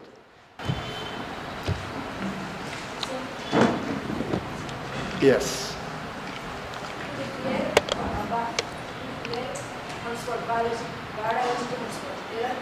There are two recommendations. First, there should be 1,500 species should be added, and second, there should be 70% loss of original habitat. How much it is applicable to it and 70% is extinction of that. It's way up to it of 70% extinction of that. Then there are. Can you first take a microphone? And I am not able to follow your point. Maybe I am not hearing you properly. To declare biodiversity hotspots, there are two conditions. First, Who is declaring these hotspots, you tell me? When you say to declare biological hotspots, there are two conditions. There is an international debate on biological hotspots. Our report has nothing actually to do with specifically that debate. Are you referring to that international debate about biological hotspots, or referring to anything which is related to our committee's report? No, internationally. International debate. International debate ko chhod do, maro goli usme kuch. I mean, I think there are all sorts of misleading and self-inconsistent statements being made as part of this international debate. I have been interested, but I don't think it is very worthwhile going into that debate. Thank you, sir. Sir WGPला आपण जो विरोध झालेला म्हणला तो कठोर कायद्यांपेक्षा नोकरशाहीनी त्या कायद्यांचा white वापर केल्यामुळे लोकांचा जास्त विरोध होतो असं आपलं म्हणणं आहे. तर सर अशी जर कंडिशन असेल जिथे की लोकांचं खरंच नुकसान किंवा त्यांच्या परसेप्शनमध्ये त्यांचं नुकसान होत आहे आणि पण आपल्याला पर्यावरणाचं चांगलं करण्यासाठी तो कायदा आणावाच लागेल, तर अशा परिस्थितीत काय करायचं? एक कॉन्क्रीट उदाहरण द्या म्हणजे आपण बोलूया. हां, ते बरंच अवघड आहे सर की आपण हा, कारण कॉन्क्रीट नाहीच आहे, पण असलं तर तुम्ही द्या ना ठोस, मग मी बोलू शकते. म्हणजे आता ज्या ट्रायबल एलिमेंट्स आहेत त्या मध्यवर्गात येत आहेत, किंवा सर आपल्याकडचं इरिगेशन पोटेन्शियल जर आपण म्हणतो आपलं 15% इरिगेशन आहे आणि विदर्भातले दुष्काळ आपण तसे बघतोय आणि ठीक आहे, म्हणजे मलाही माहिती तो प्रॉब्लेम कसा आहे, पण सर इरिगेशन असेल त्या एरियात म्हणजे नागपूर, चंद्रपूर, पुढे गडचिरोली, आणि त्याच्यासाठी लँड ॲक्विजिशन, फॉरेस्ट फ्रॅगमेंटेशन आणि ह्या सगळ्या गोष्टी आपल्याला करावं लागत असतील तर काय करायचं आपण? नाही एक आणि तर निरनिराळ्या गोष्टी आहेत या बाबतीत. तर पहिलं म्हणजे हे लँड अक्वायर केल्यावरती काय होतं याचाही विचार करा तुम्ही, आणि त्यानंतर इरिगेशन प्रोजेक्ट झाल्यावर त्याचं पाणी कुठं जातं याचाही विचार करा. हे सगळं व्यवस्थित विचार करून व्हायला पाहिजे. अमरावतीला जो एक धरण बांधलं गेलं, ज्याच्यासाठी केंद्र शासनाकडून शेतकऱ्यांना पाणी पुरवठा करायला पाणी आलं म्हणतात, ते इंडिया बुल्सला पूर्णपणे कोळशाच्या त्यांच्या पॉवर पॉईंट प्लांटसाठी दिलं गेलं. उदाहरणार्थ लवासाच्या तिथे मी अनेक वर्षापासून या भागात काम केलेलं आहे. शेतकऱ्यांकडून धरणासाठी घेतलेली जमीन जेव्हा धरणाखाली गेली नाही तेव्हा ती शेतकऱ्यांना परत न करता लवासा टाउनशिपला दिली गेली. अशा अनेक गोष्टी चाललेल्या आहेत. हे केवळ एका वरच्या काहीतरी पातळीवरती व्हेग स्टेटमेंट्स द्यायची की पण मग डेव्हलपमेंटसाठी हे हवं आहे म्हणून हे व्हायला पाहिजे. अरे तो गोव्यातला वऱ्हाडातला आमचं गोव्यातनं पळून जाऊन माझे पूर्वज वऱ्हाडात राहिले म्हणून वऱ्हाडातलंही मला बरंच माहीत आहे. तो गोसी खुर्द का काहीतरी प्रोजेक्ट आणि त्याचे कलाल आणि त्याचा सगळा गैरव्यवहार मला सारखे लोक दाखवतात. आता तो हवाच आहे म्हणून करायचंच. अरे काय आहे, तुम्ही प्रत्यक्ष जमिनीवर काय चाललं आहे सगळं बघा, लोकांचे मग काय अधिकार आहेत ते सगळे बघा आणि मग तुम्हीच बोला ना. हे असं वेगळी वरच्यावर बोलायचं आणि म्हणून लोकांचे काय जे अधिकार आहेत ग्रामसभांना दिलेले ते पायदळी तुडवायलाच पाहिजेत कारण आपल्याला विकास हवा आहे, या पातळीवर बोलू नका. ठोस काय चाललं आहे ते बघून बोला. सर किंवा असा कायदा आपल्याकडे असाही कायदा आहे की ज्या जमिनीवर आपल्याकडे माळढोक दिसतो ती शेतकऱ्याला नोटिफाय केल्याशिवाय विकता येत नाही. म्हणजे असेही काही कायदे आहेत की जे म्हणजे आपण माळढोक वाचवायचा प्रयत्न करतोय पण शेतकऱ्यांना खूपच प्रॉब्लेमॅटिक आहे. हां नाही ते मी सांगतो. त्यासाठी वेगवेगळ्या गोष्टी करायला पाहिजेत. त्यासाठी आपल्याकडे कायद्यात तरतुदीसुद्धा झाल्या आहेत. उदाहरणार्थ मी जो म्हटला जैवविविधता कायदा बायोलॉजिकल डायव्हर्सिटी ॲक्ट 2002चा, त्याच्यात पूर्णपणे तरतूद आहे की जर तुम्हाला शेतकऱ्यांच्या जमिनीवर आज माळढोक असेल, काळवीट असतील, काही असेल तर त्यांना जर त्याचं नुकसान होत असेल तर त्याची भरपाई व्यवस्थित द्यायला पाहिजे. त्यासाठी तिथल्या गावात त्यांची जैवविविधता समिती स्थापन होऊन तिने मागणी नीट केली पाहिजे. इतकं अनुदान आम्हाला कॉन्झर्वेशन सर्व्हिस चार्जेस म्हणून द्या आणि ते कायद्याप्रमाणे देता येईल. आज काय होतं, मी तुम्हाला एक दुसरं वेगळं उदाहरण देतो. असंच आहे देवबागच मला वाटतं रत्नागिरी सिंधुदुर्ग जिल्ह्यात, तिथं ही गिधाडं वाचवायला पाहिजेत म्हणून आपण प्रयत्न करतो आहे. योग्य गोष्ट आहे. नाही माळढोक सोलापूरला आहे. हो मी सांगतोय देवबाग हे जे सिंधुदुर्गात कोकणात आहे तिथे गिधाडं एका गावात मच्छीमारी करणाऱ्या लोकांचं गाव आहे. त्यांच्या नारळाच्या झाडावरती घरटी बांधत आहेत आणि त्यांचं नुकसान होत आहे. तर त्यांनी मागणी केली आहे की आम्हाला ठीक आहे आम्ही ती गिधाडं पूर्णपणे सांभाळायला तयार आहोत पण आमचं जे नारळाचं नुकसान होत आहे त्याच्याबद्दल तुम्ही आम्हाला काहीतरी नुकसान भरपाई व्यवस्थित द्या. मी म्हणतो त्याप्रमाणे आज जो कायदा आहे जैवविविधता कायदा त्यातली कलमाप्रमाणे त्यांना कॉन्झर्वेशन सर्व्हिस चार्ज म्हणून अनुदान देता येईल. पण त्यांना काय उत्तर दिलं माहिती आहे महाराष्ट्र वाईल्डलाईफ बोर्डात की जर तुम्हाला नुकसान भरायची द्यायची असेल तर महाराष्ट्र विधिमंडळात नवा कायदा करायला लागेल आणि हे नवा कायदा करायला लागेल त्यांना काहीतरी 5,000-10,000 रुपये नुकसान भरपाई द्यायला आणि बॉम्बे नॅचरल हिस्ट्री सोसायटीला लक्षावधी रुपयाची ग्रांट दिली जाते गिधाडांचा अभ्यास करायला. पण या लोकांना एवढंसुद्धा कॉन्झर्वेशन सर्व्हिस चार्ज म्हणून दिलं जात नाही जे कायद्याने सहज देता येईल. हे समस्या आहेत. त्यांना कॉन्झर्वेशन सर्व्हिस चार्जेस आता कोस्टारिका देशात उदाहरणार्थ ही व्यवस्था नीट चालली आहे म्हणे. वेगवेगळ्या ठिकाणी ते लोकांना शेतकऱ्यांना वगैरे कॉन्झर्वेशन सर्व्हिस चार्जेस देत आहेत. किंवा ऑस्ट्रेलियामध्ये तुम्ही रासायनिक शेतीकडून सेंद्रिय शेतीकडे जायला ते मातीत जसा सेंद्रिय अंश वाढेल तसा त्याच्या आधारावर कॉन्झर्वेशन सर्व्हिस चार्ज देत आहेत. या गोष्टी आपण करू शकू आणि आपण जे प्रचंड पैसे तथाकथित वाघांच्या कॉन्झर्वेशनसाठी वगैरे खर्च करतो त्यातला काही छोटा हिस्सासुद्धा वापरून लोकांना व्यवस्थित कॉन्झर्वेशन सर्व्हिस चार्जेस देऊन त्यांना बायोलॉजिकल डायव्हर्सिटी ॲक्टप्रमाणे नीट हक्क देऊन सहभागी करून हे तुम्ही म्हणता असे प्रश्न निश्चित आहेत ते मिटवता येतील. सर अजून 2 प्रश्न. सर आपण जर गाडगीळ गुहा लॉ सांगता तर तसं आपण काही स्थानिक नागरी स्वराज्य संस्थांमध्ये आपल्याला तसं झालेलं काही दिसत नाही.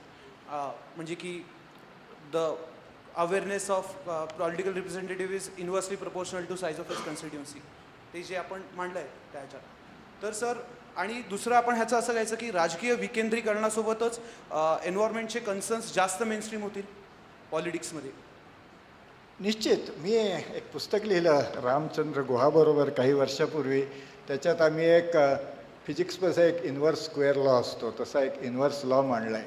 मी अनेक वर्ष ग्रामपंचायतीच्या ग्रामसभेतल्या लोकांबरोबर काम केलं, ग्रामपंचायतीच्या सदस्यांबरोबर, जिल्हा परिषदेच्या सदस्यांबरोबर, कर्नाटकाच्या विधिमंडळातल्या लोकांबरोबर, लोकसभेतल्या लोकांबरोबर.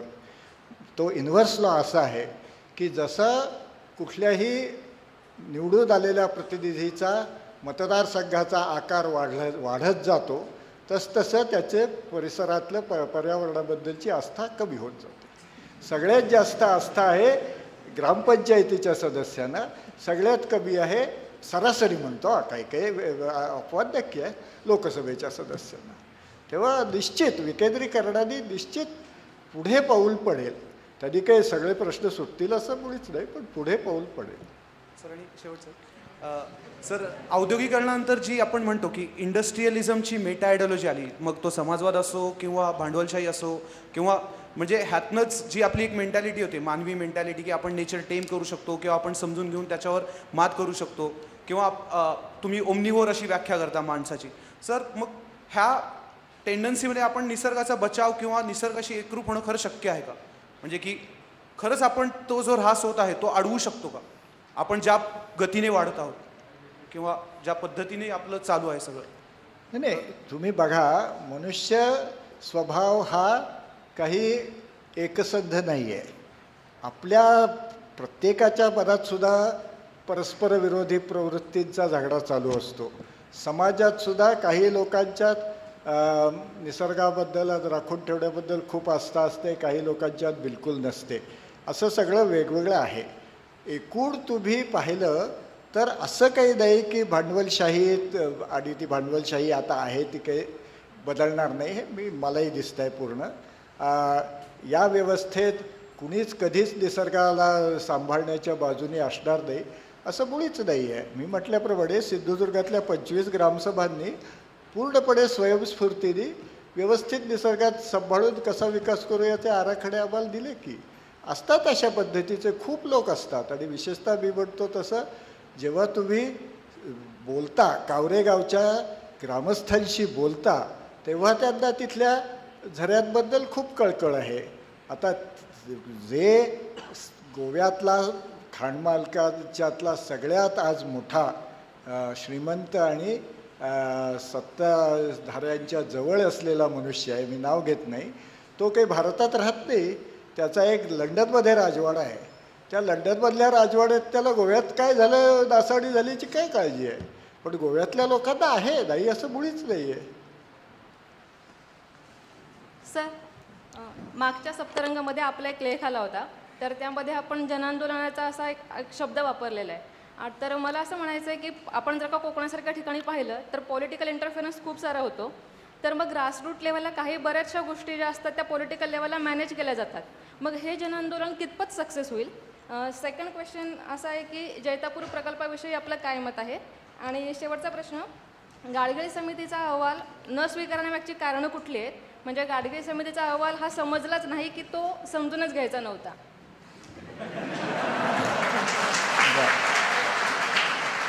उलटीकडून सुरुवात करतो. समजला नाही असं नाही. वन विभागाचे सचिव महाराष्ट्राचे पूर्वी होते, जे खूप हुशार आहेत, माझ्या ओळखीचे आहेत. त्यांना मी आमचा अहवाल समजावून दिला. त्यांनी मुद्दामहून माझ्या मते खोडसाळपणे माझ्याकडून समजून घेतल्यावर बरोबर त्याचं उलटं महाराष्ट्र सरकारच्या वेबसाईटवर घातलं. तेव्हा समजत नाहीचा भाग नाही आहे. त्यांना खोडसाळपणे लोकांचं त्यात याच्या विरुद्ध मत निर्माण करायचं होतं. आता एक एक प्रश्न एका वेळी एकच सांगा. दुसरं काय होतं? हां, आता ते हे काहीच आपण जगात सांगू शकत नाही. आता दिल्लीमध्ये असं म्हणतात की आपनी लोकांपर्यंत जाऊन त्यांना विचारून काहीतरी केलं, त्यामुळे त्यांना भरघोस यश मिळालं. पण मग नंतर आता आज पाहतोय आणखी काहीतरी गोंधळ चालले आहेत. त्यामुळे नक्की काय होईल सांगता येत नाही, पण अशा दिशेने होऊ शकतं. आणि तुम्ही जर पाहिलं एकूण देशातला अनुभव तर केरळ प्रांतात खूप प्रमाणात विकेंद्रीकरण झालेलं आहे आणि केरळ प्रांतात ते पूर्णपणे यशस्वी बिलकुल झालेलं नाही आहे, पण खूप वेगळं चित्र दिसतं तुम्हाला महाराष्ट्राहून किंवा कर्नाटकाहून, आणि ते चित्र केरळात विकेंद्रीकरण बऱ्याच प्रमाणात झालं आहे याच्याशी निगडित आहे. त्यामुळे हळूहळू या दिशेने प्रगती होऊ शकते. तिसरा प्रश्न, हा जैतापूरबद्दल जास्त काही आत्ता एक क्षणभर बोलायची इच्छा नाही, पण आर्थिकदृष्ट्या सुद्धा ही अणुऊर्जा हा पूर्णपणे गाढवपणा आहे. तुम्ही जर आज डेटा पहा, ते म्हणतात की there has be the so called cross over point.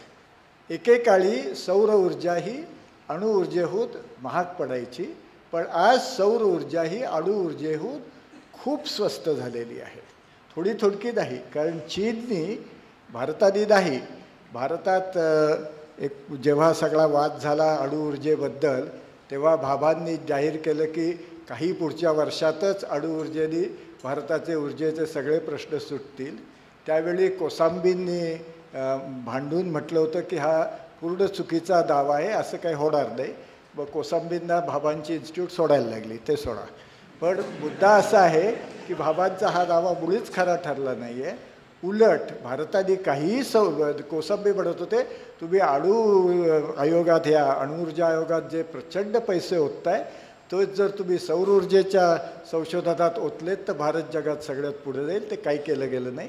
चीननी गेल्या 3 वर्षात सोलर सेल्स असतात त्याची किंमत €2 पर युनिट होती, त्याची 1/3 युरो पर युनिट, म्हणजे 16% इतकी कमी आणली आहे.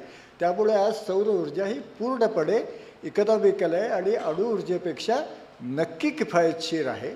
अणुऊर्जेचे दुसरे अनेक जे प्रश्न आहेत ते सौर ऊर्जेला नाहीत आणि विकेंद्रित हा स्रोत असल्यामुळे एक प्रचंड तारांचं जाळं करून जिकडे तिकडे वीज पोचवावी एका ठिकाणी निर्माण करून हे, आणि त्याच्यात ट्रान्समिशन डिस्ट्रीब्युशन लॉसेस भारता इतके जगात कुठं नाही आहेत, ते आपल्याला भोगायला लागतील. हे सगळं काहीही करायला लागणार नाही. सौर ऊर्जा आज स्पष्टपणे अणुऊर्जेचं सगळं बंद करून सगळे पैसे हवे तर सौर ऊर्जेत घालावे. भारताला आर्थिक विकासच केवळ हवा असला तरी त्या दृष्टीनेही हा शहाणपणा आहे. बोला. हॅलो. हां सर, एन्व्हायरमेंटल कुझनेट्स कर्व. हां sir, in Indian scenario, environmental Kuznets curve is in what context it is relevance in Indian scenario? Means, is it just a hypothetical graph or it is really relevance in India? नाही, environmental impact assessment. Sir, environmental Kuznets curve. Sorry? Environmental Kuznets curve. Kuznets curve. Kuznets curve. छे Kuznets कर्वबद्दल बोलत असाल, ठीक आहे, आलं लक्षात माझ्या. तर ती भारताला नाही, ती जगालाच मिसलिडिंग आहे. कुझनेट्स कर्व काय म्हणते की जेव्हा आर्थिक विकास होतो तेव्हा तुम्ही पर्यावरणाची काळजी करायला लागता, पण तुम्ही आर्थिक विकास आणि पर्यावरणाची काळजी हे कुठल्या सिस्टीमबद्दल बोलताय याचा विचार करायला पाहिजे. कुझनेट्सचं सगळं विवेचन असं आहे की जणू काही अमेरिका देश हा एक आयसोलेटेड सिस्टीम आहे आणि अमेरिकेत आर्थिक विकास झाला आणि अमेरिकेत पर्यावरणाची काळजी घेतली गेली म्हणून ते सगळं झालं. पण तुम्ही शास्त्रीयदृष्ट्या विचार केला तर अशा आयसोलेटेड सिस्टीमचा विचार करण्यात काही अर्थ नाही. पहिल्यापासूनच आणि आज आणखीच United states of America is part of a global ecosystem आणि ते तिथे कायदे काहीही करत असतील, पण बेगुमानपणे इराकवरती युद्ध करून तिथली पेट्रोलचे साठे जाळायला लावून केवढं त्यांनी पर्यावरणाचं नुकसान केलं आहे, तिथल्या समुद्राचं केवढं केलं आहे. म्हणजे तुम्ही जर जगाचा विचार केला तर अमेरिकेची आर्थिक भरभराट झाली, तसं काही जगाच्या पर्यावरणाचं त्यांनी काळजी केली नाही, फक्त स्वतःच्या केली. व्हिएटनामच्या युद्धात त्यांनी काय प्रचंड नुकसान केलं. त्यामुळे कुजनेटकर ही जी एक आयसोलेटेड सिस्टीम मांडते ती आयसोलेटेड सिस्टीम मुळीच नाही आहे. अमेरिका जाऊन व्हिएटनाम, इराक सगळीकडे नासाडी करते. ती सगळी जर लक्षात घेतली तर कुजनेटकर ही निरर्थक बनते. सर जे आता कोल ॲलोकेशन सगळं चाललंय आणि आपला गव्हर्नमेंट फार उदो करतंय ट्रान्सपरन्सी या नावावर. सर आता जेवढी जी बिडिंग होते एवढी हायेस्ट बिडिंग होते याच्याने सर असं पण होतंय की म्हणजे ते सस्टेनेबल नसून पण एवढी हाय बिडिंग होताना म्हणजे एन्व्हायरमेंटवर ते काहीतरी इफेक्ट होणारच आहे. ते एवढी काळजी घेणार नाही एन्व्हायरमेंटची. तर सर मला सरकारकडून काय अपेक्षा नाहीच आहेत. तर मला असं विचारायचं की आपण प्रेशर जे ग्रुप्स असतात सिव्हिल ॲक्टिव्हिझम जे असेल ते कसं प्रेशराईज करून ते जे डेव्हलपमेंट आहे डेव्हलपमेंटच्या नावावर जे सगळं चाललंय ते सस्टेनेबल करू शकतील किंवा 20 वर्षांतर वाट लागल्यानंतर काय करता येईल ते परत रिस्टोर करण्यासाठी. तर पहिलं आहे की जेव्हा तुम्ही म्हणताय ना तेव्हा तुम्ही 73व्या 74व्या घटना दुरुस्तीचा नीट अभ्यास करून त्या अंमलात आणायला पाहिजेत असा आग्रह धरला पाहिजे. जर तिथल्या स्थानिक लोकांना याच्यात भूमिका व्यवस्थित घेता आली ना तर पुष्कळ हे कोळशाच्या खाडी ज्या अद्वा विध्वंस करतात तो थांबवता येईल. पण त्यांना आज काहीच बोलू दिलं जात नाही आहे म्हणून हे सगळं जास्त होत आहे. त्यामुळे ॲक्टिव्हिस्टनी एक म्हणजे लोकशाहीच्या द्वारे जे अधिकार खरे आपण लोकांपर्यंत पोचवू म्हणलो आहे जे पोचवत नाही आहोत ते पोचवायचा जोरात प्रयत्न करायला पाहिजे. आणि नंतर 20 वर्षानंतर वाट लागल्यावर काय करायचं ते आपण विचार करायला पाहिजे. पण किती वाट लागली तरी असं नाही की कायमच सगळं नष्ट होतं. कदाचित अनेक गोष्टी पुन्हा आपल्याला रिवाईव्ह करता येतील. आता स्वित्झर्लंडच्या इतिहासात असं सांगण्यात येतं की 1860 साली स्वित्झर्लंडमध्ये फक्त 4% जंगल टिकून होतं आणि तिथे जसे मध्ये झाले उत्तराखंडात वगैरे प्रचंड दरडी कोसळणं आणि किंवा माळीला झालं हे सगळे अपघात व्हायला लागले तेव्हा स्वित्झर्लंडच्या लोकांनी प्रयत्न करून ठरवलं की आता हे थांबवलं पाहिजे. आज स्वित्झर्लंडमध्ये 60% हे आहे वनावरण आहे आणि ते 60% स्वित्झर्लंडमध्ये स्थानिक तिथल्या त्यांना कॅन्टन्स म्हणतात त्यांच्या मालकीचं आहे. स्वित्झर्लंडमध्ये स्वित्झर्लंड स्टेट गव्हर्नमेंटचं 1 हेक्टरसुद्धा फॉरेस्ट नाही आहे. सगळं कॅन्टन्सचं आहे आणि त्या स्थानिक संस्थांनी उत्तम मॅनेज करून 4वरून 60पर्यंत पोचवलं आहे. तेव्हा आणि मी म्हटल्याप्रमाणे राहीन नदी अत्यंत प्रदूषित झालेली निर्मळ पाण्याने तिथं व्हायला लागला आहे. तर या गोष्टी होऊ शकतात. तेव्हा वाट लागल्यावर आपण पुन्हाही प्रयत्न करूया.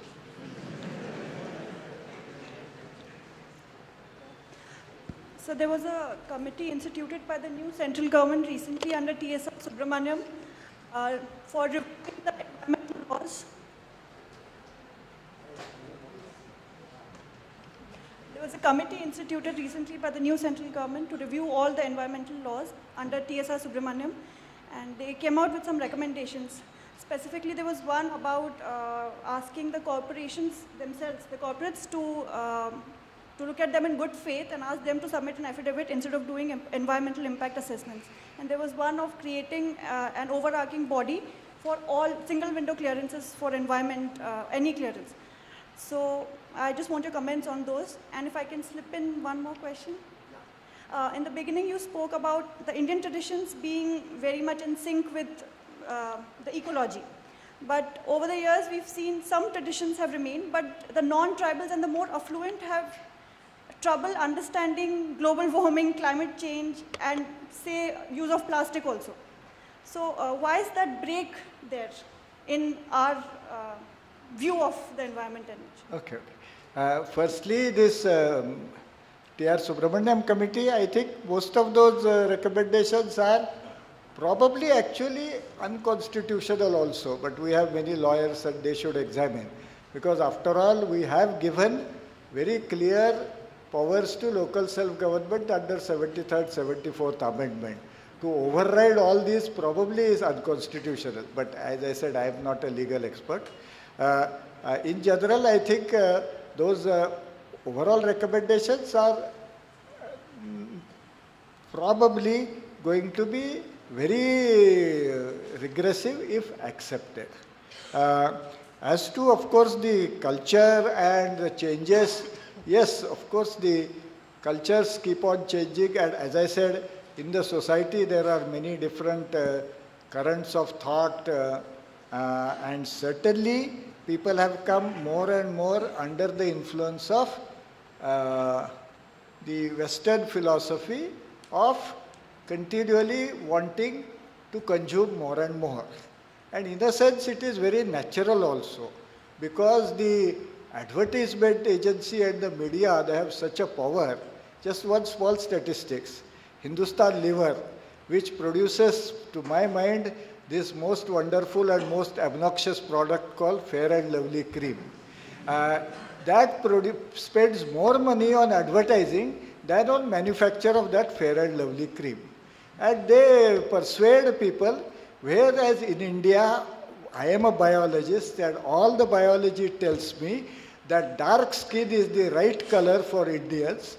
They persuade people that they want to be fair.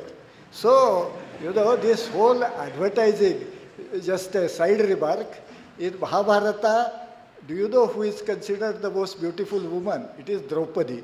And Draupadi is very dark. You read original Mahabharata. Anyway, so this whole persuasion of unnecessary wants and very उल्लू बनाते हैं जो, वो तो चल रहा है, तो क्या करेंगे? And I think it's very difficult to go against that, because I mean, in advertising, so much money is spent and so many celebrities and glamorous people are very happy to participate also. I have great respect for Sachin Tendulkar, but he will happily advertise anything and everything, and people will of course admire, everybody admires Sachin Tendulkar, will begin to think, oh, that's the right thing, what to do. Sir, how far empowering the Panchayati Raj institution can solve the issue of striking right balance between economic development and environment? How far empowering the Panchayati Raj institutions can solve the issue of striking right balance between economic development and environment? Can you explain?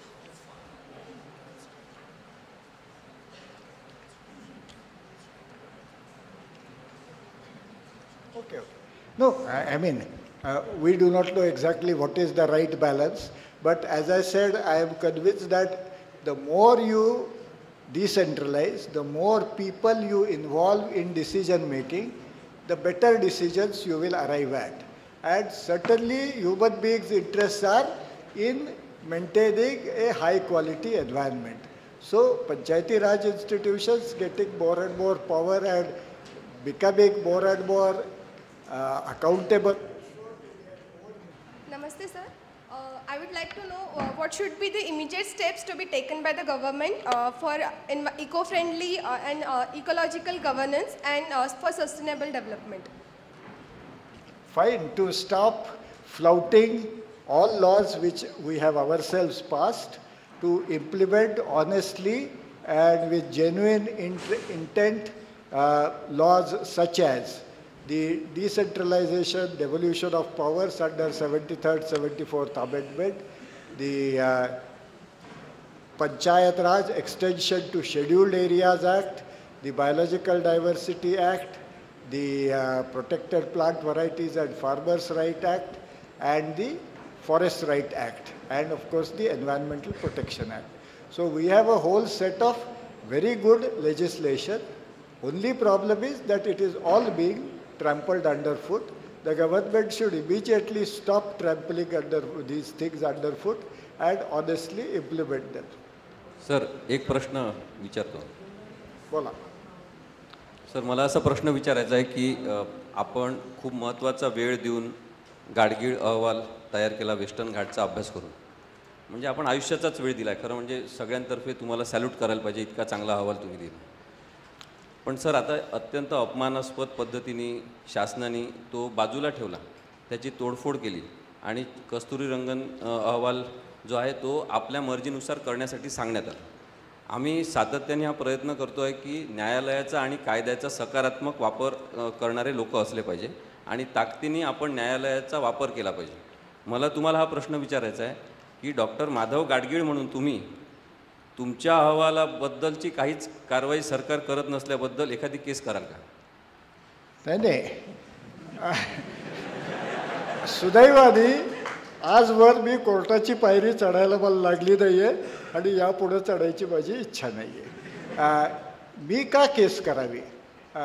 मी म्हणतो त्याप्रमाणे जेव्हा आजच्यासारखे लोक ऐकायला येतात आणि प्रश्न विचारतात आणि इथंच नाही तर अनेक ठिकाणी गोव्यात, केरळात, कर्नाटकातही अनेक लोक आमच्या अहवालात जी मांडणी आहे त्याचा मनापासून समजावून घ्यायचा प्रयत्न करून आपण त्याच्याबद्दल काय करू शकतो याचा विचार करतात, तेव्हा मी पूर्णपणे कृतकृत्य झालेलो आहे. सरकार कोण माझा अपमान करणार? ते बदमाश आहेत, मी त्याच्याकडे लक्ष देत नाही.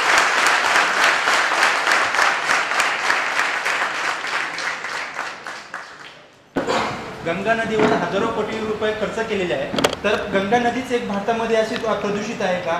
भारतामधल्या अनेक नद्या अशा मरून पडलेल्या आहेत जवळपास, पण गंगा नदीचं एकदम उद्या 20 वर्षापासून केला जातो, तर भारतामधल्या दुसऱ्या नदीवर का घेतलं जात नाही, डिसिजन घेतले जात नाही, हे माझा प्रश्न आहे. आणि नमामि गंगे हा एक आता नवीन हे केला, तो सक्सेसफुल होईल का?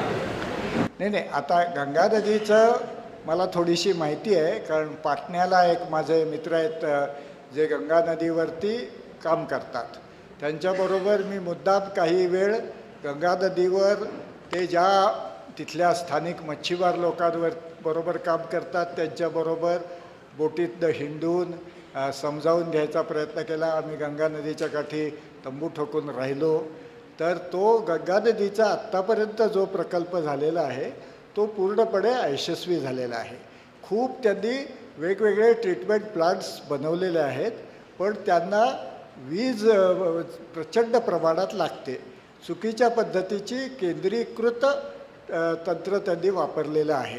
त्यामुळे ते प्लांट्स मुळी चालवतच नाहीत आणि गंगा नदी मोठी प्रदूषित आहे. हे अगदी स्पष्ट चित्र तुम्हाला दिसतं. नुसती प्रदूषित आहे असं नाही, तिथे वाळू उपशाने गंगा नदीचं प्रचंड नुकसान होत आहे. त्या वाळू उपशाबद्दल काहीही माहिती धड नाही आहे. त्यामुळे गंगा नदीचं काही करायला जमलं नाही आहे हे अगदी उघड आहे. मी म्हटल्याप्रमाणे मी स्वतः पाटण्याच्या तिथून गंगा नदीतलं पुष्कळ अंतर आम्ही जाऊन सगळीकडे बघून बोलून, आणि ते अर्थात गंगा नदीवरच काम करतायत रवींद्र कुमार सिन्हा म्हणून, गेली 35 वर्ष त्यांचा अनुभव समजून घेतला. तर नाही झालेला तो प्रकल्प, जो खूप पैसे खर्च केले तो अयशस्वी आहे. So, about the joint forest management, so why can't that be integrated, which has local communities and the state forest department implementing it with the Forest Rights Act? Like that would actually empower the forest dwellers. So. No. See, the Joint Forest Committee is firstly only a scheme. There is no act backing it. So the government, state forest department can any day change and do anything they want. There are large number of villages which participated in joint forest management, and under the joint forest management, the share they should get from the timber harvest, that money has not reached them, not just in 1 year or 2 years, for 20 years. So joint forest management scheme is a scheme which is completely controlled by forest department, which local people are helpless, and it has not yielded any useful results. I have personally been working with many joint forest committees, firstly in Karnataka and Maharashtra. All these years it has not worked. Whereas the Forest Right Act, it has actual legal rights to people, and it can work. If the moment government stops flouting laws, it can work. And I hope and trust that in this country we will have one day a rule of law, and that will work. But joint forest management will not work because there is no such legal support. Hello, sir. Sir, actually my question is regarding to rehabilitation of the Adivasis. Okay, the poor rehabilitation of Adivasis, due to that they coming into the forest and they use the natural resources, okay, which is harmful for biodiversity. And the biodiversity is going for the tosser. So I'm specially mentioned the Melghat area, sir, because I was working for 2 months in this kind of issues, sir. So what how we can tackle these issues? No, sir. Actually, it's regarding to rehabilitation, the poor rehabilitation, sir. So, due to that poor rehabilitation, the Adivasis coming back to the forest area and using the natural resources, okay, which is the harmful for the biodiversity. Okay, so how we will? Let me understand. I am not fully following your question, but my response is the following. You tell me if it is relevant. In Melghat, no forest rights have been properly given, especially at the community level. As I understand, not a single community forest right has been granted in Melghat area. When people have no rights, then they will have no motivation to use the resources properly. As I told you, in the Chitragi village in Karnataka, the moment the government withdrew the rights in 1957, within 15 days, they destroyed the forest. So you must give people rights and incentives, which has never been given in Melghat as far as I am aware till today. Thank you, sir.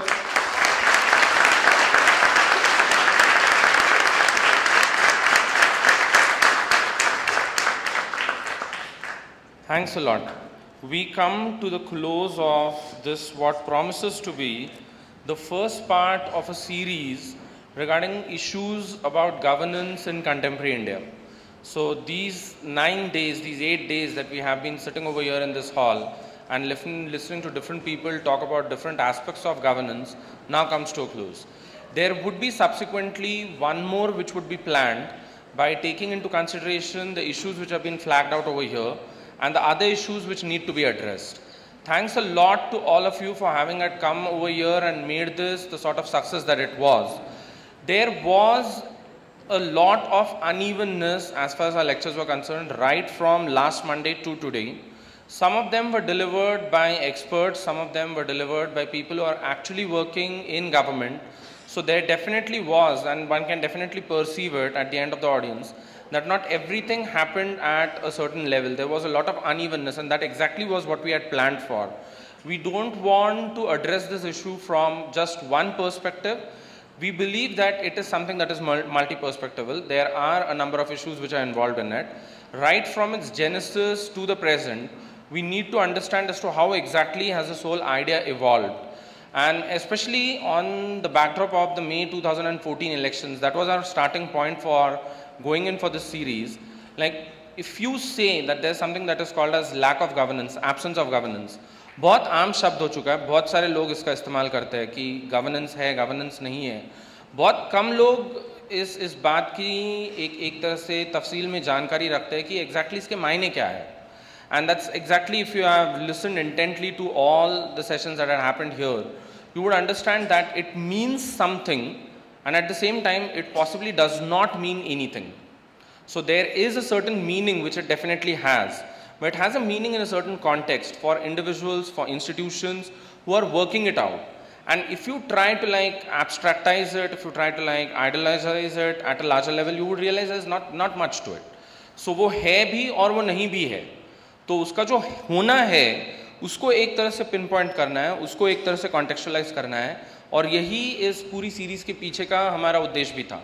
I don't know, we would be sitting and talking a lot about it, but it seems, given the fact that this hall was full on every day, we also have a hall upstairs which was occupied by listeners, and even that was full.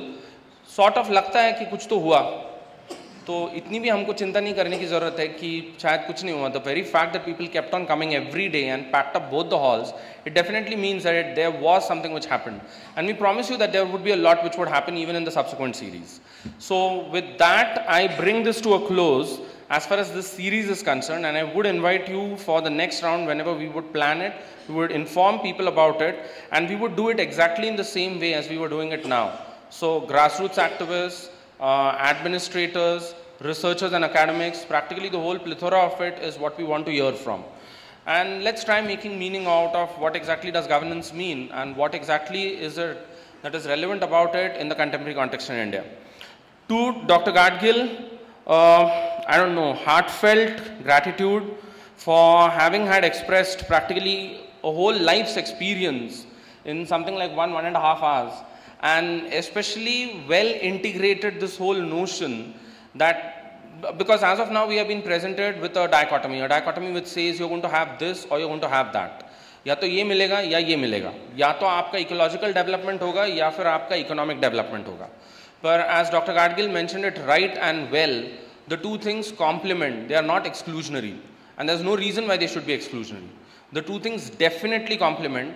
The most important question is, do the powers that be, are they interested in something that is called as democratization, not just of the polity, but of everything included, society, economy, and most importantly something that is called as economy. So political democracy तो हो गया, पिछले 70 सालों में 5 साल हर बार जाके vote करके आए. अब सवाल ये है कि इकोनॉमिक डेवलपमेंट, इकोनॉमिक डेमोक्रेटाइजेशन का क्या होगा? And that's what exactly something that becomes very relevant in terms of his own life experience. As he talked about it, he's talking about everything from the north of the country to the south of the country. So ये कुछ एक specific बात नहीं है, क्योंकि एक बहुत बड़ा problem है कि Dr. Gadgil in the recent past has been associated only with the Western Ghats. And sort of an idea has been created that, well, Western Ghats is equal to Dr. Gadgil. That's not what he has ever stood for. His scholarship speaks for everything that the subcontinent is. So it's not coming from one specific region as such. It's an experience that is borne out across the country. And if his experience makes a loud claim for the fact that economic and ecological development need not be a dichotomy, the two complement each other. The only question is, what's the right frame in which you want to put it? So आपको political democracy देना है, 5 साल vote करवाना है आपसे, अगर इतना ही मामला है तो फिर ठीक है. अगर हमको इस बात का डिमांड करना है कि no, this is enough, we have this, we need something more than this, that's where he becomes absolutely relevant and would continue to stay to be relevant for a long period of time to come. Having had said that, I would say heartfelt thank you to you for having had placed everything in the right context. And I don't know how many of you was it in some way or the other lost on or did it in any way register. पता नहीं किस तरह से इस बारे में बात किया जाए. एक वो भी महाराष्ट्रियन है कि जो एनवायरनमेंट मिनिस्ट्री में बैठे हैं, जो उसका नेतृत्व करते हैं और जो एक दूसरे महाराष्ट्रियन आदमी से कुछ सीखना ही नहीं चाहते. So आज की शाम पता नहीं, when I was sitting over here, I was thinking a lot about that. You have one Maharashtrian who occupies the Ministry of Environment and who flagrantly, blatantly keeps on flouting every rule in the book in the name of something called as greater development, greater economic growth. अगर 7 के बाद 8, 8 के बाद 10, if these are the figures that we are looking at, I don't know what sort of forest, what sort of environment are we looking at. And of course, there are a lot of concerns all over the world regarding India moving towards that breakneck economic growth wala theory by neglecting everything.